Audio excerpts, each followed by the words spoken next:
जय शिवराय मित्रांनो, तर आजचा व्हिडिओ आपल्याला क्रिएट करण्यासाठी आपल्याला काय करायचं, सगळ्यात पहिल्यांदा कॅपकट आणि VPN ची गरज लागणार आहे। तर सगळ्यात पहिल्यांदा सुपर VPN प्रो ओपन करून अशा प्रकारे UK या सर्व्हरला कनेक्ट करून घ्यायचा आहे आणि बॅक निघून कॅपकट ओपन करून घ्यायचा आहे। कॅपकट ओपन करून घेतल्यानंतर सगळ्यात पहिल्यांदा न्यू प्रोजेक्टवर क्लिक करून अशा प्रकारे मटेरियल दिलेलं आहे आणि मटेरियलमध्ये तुम्हाला एक बीटमार्क सॉन्ग दिलेलं आहे। ते बीटमार्क सॉन्ग काय करायचे, ॲड करून घ्यायचे।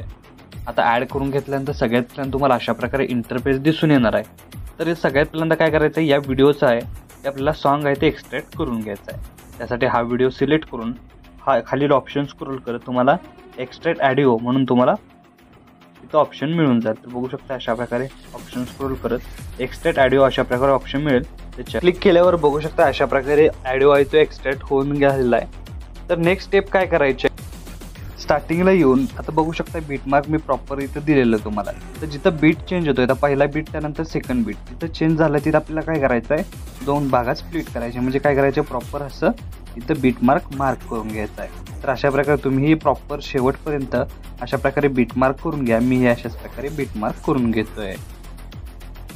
तर प्रॉपर बघू शकता आपण प्रॉपर प्रत्येक बीटमार्क केलेलं आहे। तर नेक्स्ट स्टेप काय करायचे आहे की प्रत्येक एकाड इमेज लेअर आपल्याला बॅकग्राऊंडला आणायचे, म्हणजे कॉपी करून बॅकग्राऊंडला घेऊन यायचं आहे। त्यासाठी काय करायचे, सगळ्यात पहिल्यांदा हा एकाड इमेज लेअर सिलेक्ट करून अशा प्रकारे हे ऑप्शन स्क्रोल करत तुम्हाला इथं कॉपी ऑप्शन मिळून जाईल।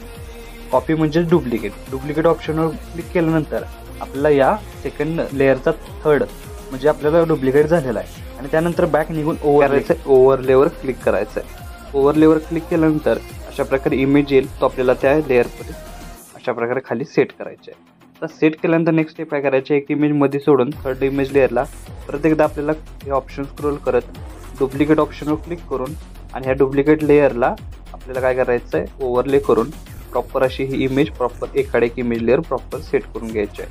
बघू शकता अशा प्रकारे आपण एकाड एक इमेज लेअर थर्ड नंबरला अशाच प्रकारे सिलेक्ट करून परत काय करायचं आहे, डुप्लिकेट ऑप्शनवर क्लिक करून आणि आपल्याला काय करायचं आहे, डुप्लिकेट ऑप्शन आहे तो आपल्याला ओव्हरले करायचा आहे। ओव्हरले झाल्यानंतर अशा प्रकारे प्रॉपर सेट करायचे। बघू शकता अशाच प्रकारे एकाड एक इमेज प्रॉपर अशी आपल्याला बॅकग्राऊंडला करून घ्यायची आहे। तर मी शेवटपर्यंत करून घेतोय, तुम्ही अशा प्रकारे त्या प्रत्येक एकाड एक इमेज लेअर प्रॉपर अशा आहेत त्या आपल्याला बॅकग्राऊंडला करून घ्यायच्या आहेत। तर मी आपण करून झाल्यानंतर भेटूया।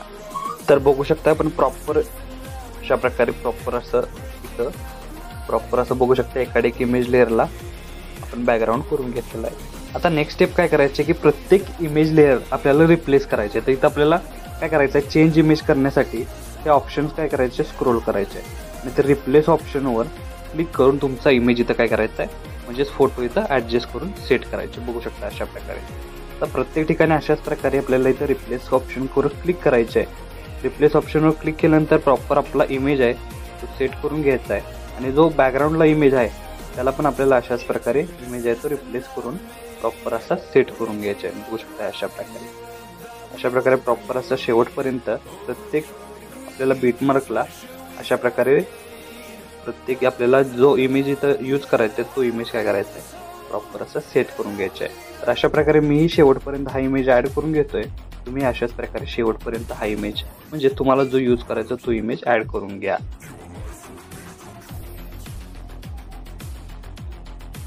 तर बघू शकता प्रॉपर इमेज लेअर ॲड केल्यानंतर इफेक्ट लावल्यानंतर कुठला इफेक्ट कुठल्या इमेज लेअरला लावायचा, त्यासाठी काय करायचं, स्टार्टिंगला येऊन सगळ्यात पहिला जो इमेज आहे तो आपल्याला सिलेक्ट करून ॲनिमेशनमध्ये जाऊन कॉम्बोमध्ये जाऊन अशा प्रकारे बघू शकता स्लाइड अँड वाईड अशा प्रकारे हा इफेक्ट मिळून जाईल, तो आपल्याला वेव्ह अप्लाय करायचा आहे। त्यानंतर सेकंड नंबरच्या इमेज लेअरला परत एकदा ॲनिमेशनमध्ये जाऊन कॉम्बोमध्ये जाऊन बघू शकता अशा प्रकारे। तर ॲनिमेशनमध्ये नाही तरी आपल्याला काय करायचं, बॅकग्राऊंडला तसाच इमेज ठेवलेला आहे, फक्त जो फ्रंटला इमेज आहे अशा प्रकारे आपण घेतलेला त्याला काय करायचं, कॉम्बोमध्ये जाऊन क्यूब 3 म्हणून हा इफेक्ट अप्लाय करून घ्यायचा आहे। त्यानंतर या इमेज समोरच्या इमेज लेअरला इथं आपल्याला काय करायचं आहे, परत एकदा बॅक निघून बघू शकता इथं आपल्याला ओव्हरले म्हणजेच व्हिडिओ इथं ॲड केलेला आहे। तो आपल्याला रिप्लेस करण्यासाठी अशा प्रकारे बॅकग्राऊंड ऑप्शनवर क्लिक करून फ्लिप्ड हा म्हणून इफेक्ट अप्लाय करायचा आहे. तर फ्लिप्ड अप्लाय झाल्यानंतर या समोरील इमेज लेअर सिलेक्ट करून बघू शकता अशा प्रकारे फ्लिप्ड, आणि या समोरील इमेज लेअर सिलेक्ट करून अशा प्रकारे बघू शकताय. परत एकदा ॲनिमेशनमध्ये येऊन कॉम्बोमध्ये येऊन प्रॉपर असा इफेक्ट अप्लाय केलेला आहे. तर बघू शकताय अशा प्रकारे याचा ओव्हरऑल लुक दिसून येणार आहे इथंही आपल्याला.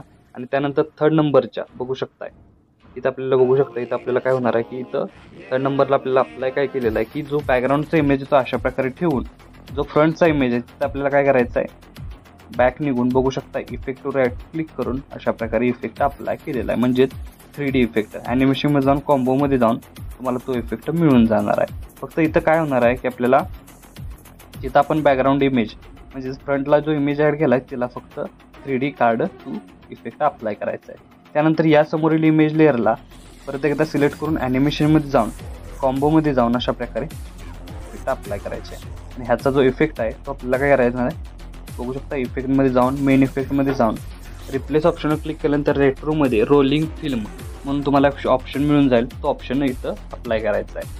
अप्लाय केल्यानंतर बॅक निघून येऊन परत एकदा बघू शकता या समोरील इमेज लेअर सिलेक्ट करून जो फ्रंटला इमेज आहे तो सिलेक्ट करून ॲनिमेशनमध्ये जायचा आहे, कॉम्बोमध्ये जायचं आहे आणि ट्रिपलेट 1 म्हणून हा इफेक्ट अप्लाय करायचा आहे. त्यानंतर या समोरील इमेज लेअरला परत एकदा बॅक निघून इथं आपल्याला काय करायचं आहे बघू शकता व्हिडिओ इफेक्टवर क्लिक करून स्प्लिट ऑप्शनमधील 3 लेअर मिरर हा इफेक्ट अप्लाय करायचा आहे. अप्लाय केल्यानंतर परत एकदा बॅक निघून बघू शकता या समोरील इमेज लेअरला फ्रंट लेअरला सिलेक्ट करून ॲनिमेशनमध्ये यायचं आहे, कॉम्बोमध्ये यायचं आहे आणि क्वार्टर 2 हा इफेक्ट अप्लाय करायचा आहे. त्यानंतर या समोरील इमेज लेअरला परत एकदा काय करायचं आहे ॲनिमेशनमध्ये येऊन कॉम्बोमध्ये येऊन आपल्याला डिस्ट्रॉय म्हणजे स्ट्रेच आणि डिस्ट्रॉय हा सेकंड नंबरचा इफेक्ट अप्लाय करून परत एकदा बॅक निघून बघू शकता इथं आपल्याला काय करायचं आहे फ्रंटला आपला ॲनिमेशनमध्ये जायचं आहे, कॉम्बोमध्ये जायचं आहे, ट्रिपलेट 1 हा परत एकदा इफेक्ट अप्लाय करायचा आहे. त्यानंतर इथं आपल्याला येऊन परत एकदा ॲनिमेशनमध्ये जाऊन कॉम्बोमध्ये जाऊन बघू शकताय डिस्ट्रॅक्ट आणि स्ट्रेच हा इफेक्ट अप्लाय करायचा आहे. त्यानंतर परत एकदा फ्रंटला ऑप्शन येऊन अप्लाय करून कॉम्बोमध्ये यायचं आहे आणि स्ट्रायकल म्हणून हा सेकंड नंबरचा इफेक्ट अप्लाय करून घ्यायचा आहे. त्यानंतर इथे आपल्याला येऊन परत एकदा ॲनिमेशनमध्ये जायचं आहे आणि इन ॲनिमेशनमध्ये स्क्रीन वाईप म्हणून हा इफेक्ट अप्लाय करून घ्यायचा आहे. त्यानंतर फ्रंटला येऊन परत एकदा ॲनिमेशनमध्ये याचं कॉम्बो यायचं आणि 3D कार्ड 2 हा ऑप्शन क्लिक करायचा आहे. त्यानंतर इथे आपल्याला ॲनिमेशनमध्ये जायचं आहे, कॉम्बोमध्ये जायचं आहे. बघू शकता अशा प्रकारे तुम्हाला इन ॲनिमेशनमध्ये शेक डाऊन अशा प्रकारे हा इफेक्ट मिळून जाईल. त्यानंतर परत एकदा इथं आपल्याला फ्रंटला ॲनिमेशनमध्ये येऊन कॉम्बोमध्ये येऊन ट्रिपलेट 2 हा इफेक्ट अप्लाय करून घ्यायचा आहे. त्यानंतर पुढं येऊन परत एकदा ॲनिमेशनमध्ये यायचं आहे, कॉम्बोमध्ये यायचं आहे आणि बघू शकता इथं स्लाइस अँड रोटेट 2 हा इफेक्ट अप्लाय करून घ्यायचा आहे. आणि लास्ट आहे तो आपल्याला काय करायचं आहे ॲनिमेशनमध्ये यायचं आहे, कॉम्बोमध्ये यायचं आहे आणि 3D कार्ड 6 हा इफेक्ट अप्लाय करून घ्यायचा आहे. अप्लाय केल्याबरोबर तुम्ही मधील जो आपला इफेक्ट दिला आहे त्याला देण्यासाठी कॅमेरा ऑप्शनवर जाऊन शेक इफेक्ट अप्लाय करायचा आहे. अशाच प्रकारे प्रॉपर प्रत्येक या मधल्या भागाला या मधल्या ॲनिमेशनला प्रत्येक शेक इफेक्ट अप्लाय करायचा आहे. आणि हे इफेक्ट अप्लाय केल्यानंतर याचा ओव्हरऑल लुक तुम्हाला अशा प्रकारे दिसून येणार आहे. तर अशा प्रकारे आपला स्टेटस आहे तो क्रिएट झालेला आहे. तर याला सेव्ह करण्यासाठी वरती ॲरो चिन्ह एकदा क्लिक करायचं आहे. क्लिक केल्यानंतर अशा प्रकारे आपला स्टेटस आहे तो HD मध्ये सेव्ह होऊन जाईल. तर आजच्या व्हिडिओमध्ये एवढंच मित्रांनो, भेटूया आपल्या पुढच्या व्हिडिओमध्ये.